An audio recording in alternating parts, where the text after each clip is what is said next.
कौन सा सबसे प्रिय जो नैवेद्य है जो हनुमान जी को चढ़ता है? देखो, एक तो हनुमान जी अधिकतर वानर रूप में केला प्रिय हनुमान जी को। सुंदरकांड ही क्यों? इसके पीछे का क्या रहस्य है कि सुंदर नाम क्यों? 7 कांडों में बाल कांड से लेकर के और उत्तरकांड तक इसमें सुंदर कांड सबसे दिव्य है। कि हम हनुमान चालीसा पढ़े तो हमें ज़्यादा फल मिलेगा या फिर सुंदर कांड पढ़े तो ज़्यादा फल मिलेगा? दोनों ही बराबर के फलदाता हैं। हनुमान जी के सुंदर कांड में विशेष चरित्र हैं और उनका सूक्ष्म रूप हनुमान चालीसा में है। कलयुग योग यज्ञ ध्याना एक आधार राम गुण गाना। कलयुग में योग यज्ञ तप आदि नहीं बल्कि सबसे अधिक श्रेष्ठ है राम जी के गुणगान करना। संकल्प का मायने है कि भगवान से या जिस देवता का हम अनुष्ठान करने जा रहे हैं, जैसे हनुमान जी को प्रसन्न करने के लिए हम सुंदरकांड कर रहे हैं या हनुमान चालीसा कर रहे हैं, तो उसका संकल्प में अपनी कामना प्रकट करें।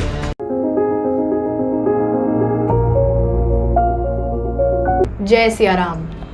सब सुख लहै तुम्हारी सरना, तुम रक्षक काहू को डरना।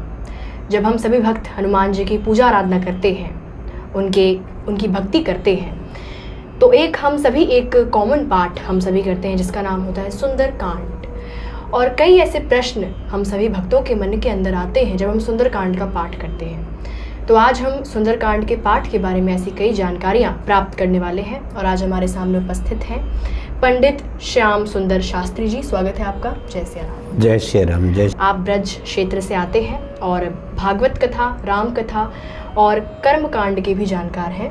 आज हम आपसे कुछ सुंदरकांड की जानकारियों को प्राप्त करने जा रहे हैं। सबसे पहले हम ये जानना चाहते हैं कि जैसे कि सुंदरकांड, आखिर उसका सुंदरकांड ही नाम क्यों पड़ा है?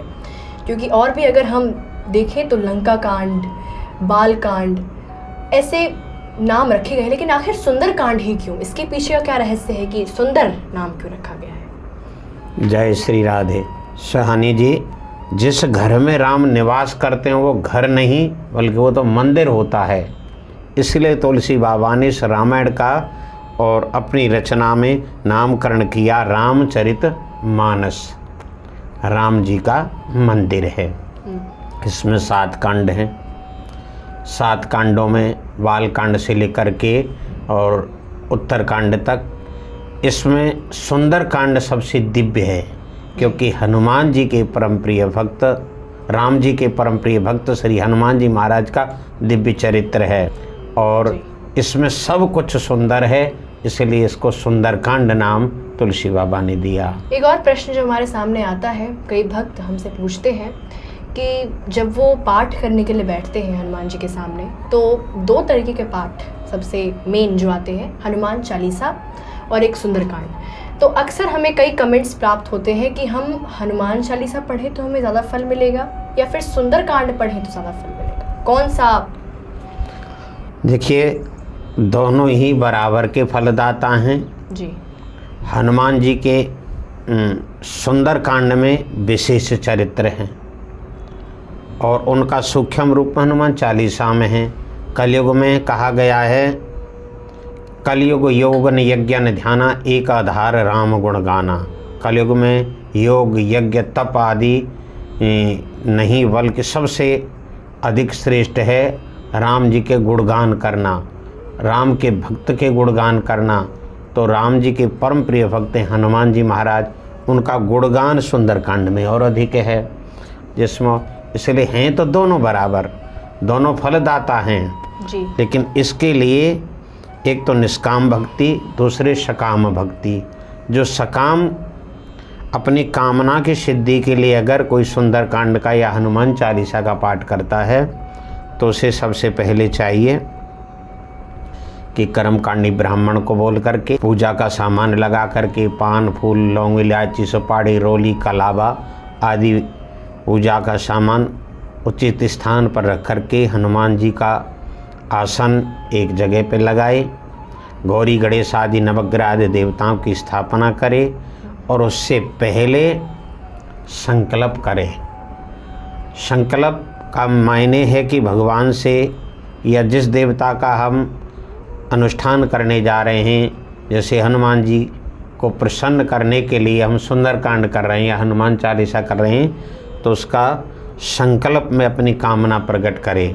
3 बार विष्णु विष्णु का उच्चारण करें, फिर अमुक तिथि अमुक बार सम्मत ऋतु आदि का विश्लेषण करते हुए उच्चारण करते हुए अपने गोत्र का उच्चारण करें, फिर अपने नाम का उच्चारण करें।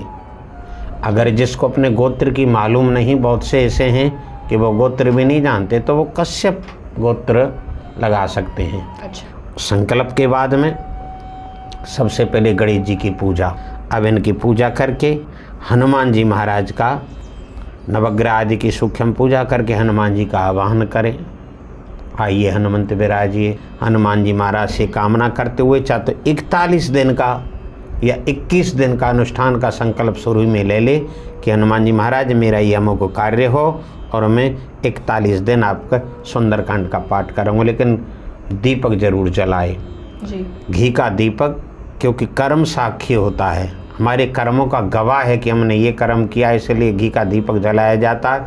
और इतनी देर तक जलते रहना हो जितनी देर हमारा पाठ हो, सुंदरकांड का हो या हनुमान चालीसा के 11 या 5 या 21 जो भी हमने पहले संकल्प लिए वो दीपक जलता रहे। अभी आपने बताया कि भक्तों को एक दीपक ज़रूर जलाना चाहिए जब वो सुंदरकांड का पाठ करें। तो अक्सर ये बात आती है कि हनुमान जी को नैवेद्य कौन सा अर्पित करें, क्योंकि कई ऐसे अनेक प्रकार के भोग हैं जो हनुमान जी को लगते हैं, बूंदी के लड्डू, बेसन के लड्डू, तो एक कौन सा सबसे प्रिय जो नैवेद्य है जो हनुमान जी को चढ़ता है? देखो, एक तो हनुमान जी अधिकतर बानर रूप में केला प्रिय हनुमान जी को फलों में, और नैवेद्य में विशेष करके इनको, जैसे गणेश जी को मोदक प्रिय, मोद मंगलदाता, इनको मोदक भी प्रिय है। चना और गुड़ से भी ये बहुत अधिक प्रसन्न होते हैं। लेकिन इससे पहले तुलसी पत्र डालते हुए राम जी का स्मरण करें, क्योंकि ये राम के भक्त हैं। अब आपने ये तो बता दिया कि सुंदरकांड का अनुष्ठान हम किस प्रकार से करें। एक सवाल जो अक्सर भक्तों के मन में आता है, या जिज्ञासा ही कह लें, कि जब वो सुंदरकांड का पाठ कर रहे होते हैं, आम सी बात है कि उनके मन में एक सवाल आता है कि हम सुंदरकांड का पाठ तो कर रहे हैं, लेकिन हमें इससे किन फलों की प्राप्ति होगी? देखिए साहनी जी, कि एक तो हनुमान जी ऐसे दाता हैं कि दुनिया की ऐसी कोई चीज़ नहीं जैसे हनुमान जी न दे सके। सकाम भक्त के लिए चाहिए कि शुरू में संकल्प में ही कि मेरा ये काम बनना चाहिए बाबा, और मैं इसलिए ये सुंदरकांड का इतने दिन का अनुष्ठान ले रहा हूँ। कोई भी कार्य हो, सारे सुखों को देने वाले, सारे कष्टों को दूर करने वाले, शरीर में कोई रोग है तो नासै रोग हरे सब पीरा, ये उस रोग को भी दूर करते हैं। धन की कमी है, उस धन के अभाव को दूर करते हैं। बिल्कुल। एक अंतिम सवाल जो मैं आपसे ही पूछ लेती हूँ कि सुंदरकांड का जो अनुष्ठान है 21 दिन का, 41 दिन का, 51 दिन का, तो अक्सर ये बात आती है महिलाओं के ऊपर, क्योंकि अभी हमने वीडियो ये शूट कर रहे हैं और कई महिला भक्तों की ये कमेंट्स आते हैं कि हम कैसे करें अनुष्ठान, क्योंकि बीच में व्यवधान आ जाता है, तो उसको क्या हमें फिर से शुरू करना पड़ेगा या फिर कुछ और चीज़ें? देखो बेटी, इसमें पहली बात तो ये, कुछ लोगों ने ये भ्रम डाल रखा है कि महिलाएं हनुमान जी के पास न जाएं या केवल पुरुष ही जाएं, ये उनका भ्रम है। राम और हनुमान में कोई अंतर नहीं, और वो साक्षात अनंत सदा से हैं, जिनका कभी अंत नहीं होता, न अंत इति अनंत। तुलसीदास जी आरती में ये नहीं लिखते कि आरती करत अंजना माई। क्या अंजना स्त्री नहीं है? वो भी तो स्त्री है।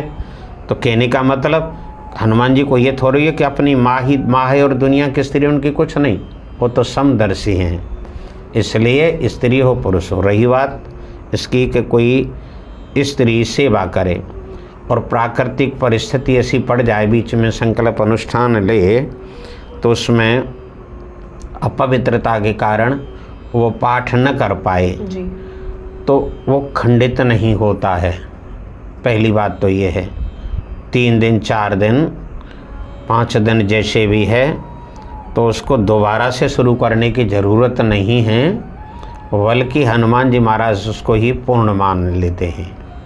अच्छा, तो उसको वहीं से कंटिन्यू कर सकते हैं। हाँ, कंटिन्यूस कर सकते हैं। अब रही बात लास्ट में, अगर सामर्थ्य है तो सुंदरकांड की चौपाइयों से ही चौपाई बोल करके अंत में राम रामाय स्वाहा हवन कर दें। अगर हवन भी करने की सामर्थ्य नहीं है तो अंत में राम सहस्त्रनाम या विष्णु सहस्त्रनाम का पाठ कर दें, या 1-2 घंटे में गीता का पाठ हो जाता है, गीता का पाठ कर दे, कोई ज़रूरत नहीं कि हवन ही आवश्यक हो। तो आज आपने काफ़ी अच्छी जानकारी भक्तों को दी है, क्योंकि अक्सर सुंदरकांड को लेकर कई ऐसे प्रश्न हमारे मन में उठते हैं या भक्तों के मन में उठते हैं कि आखिर अनुष्ठान कैसे किया जाए, या फिर अनेकों प्रकार के प्रश्न मन में चलते रहते हैं, जिनका आपने एक सही उत्तर भक्तों को आज बताया है। और मुझे आशा है कि जिन भक्तों के मन में भी ये जिज्ञासाएं होंगी वो भी दूर हुई होंगी। आपका बहुत बहुत धन्यवाद। जय श्री राम। जय श्री राम, जय श्री राधे।